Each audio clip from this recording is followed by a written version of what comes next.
making sense of should in questions. Hello there! Welcome back to our Grammar Fundamentals series. Today, we're going to delve deep into an essential aspect of English grammar that is often used in giving and asking for advice: the modal verb, should. More specifically, we'll focus on how to use should in questions.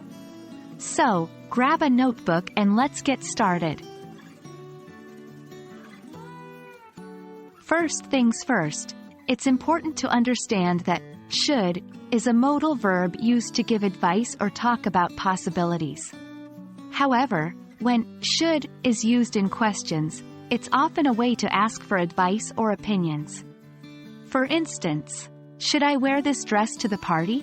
Should we visit Grandma this weekend? In both cases, the speaker is asking for advice or an opinion. Forming questions with should is straightforward. It typically follows the pattern: should plus subject plus verb. Examples: should I go to the doctor? Should we start the meeting now? However, it's crucial to remember that the verb following should is always in the base form, regardless of the subject.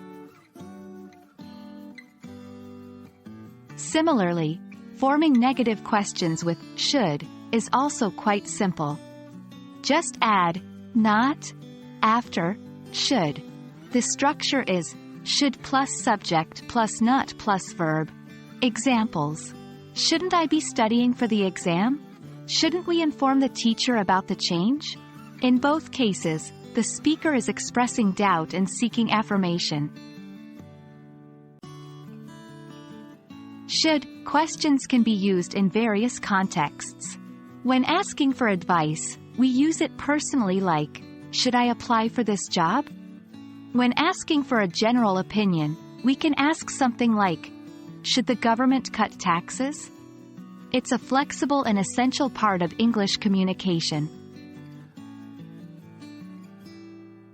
That's it for our journey into should in questions today.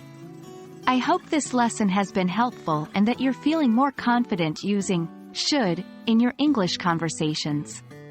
Remember, the best way to learn is by practicing. So, try to create your own sentences using what we've learned today.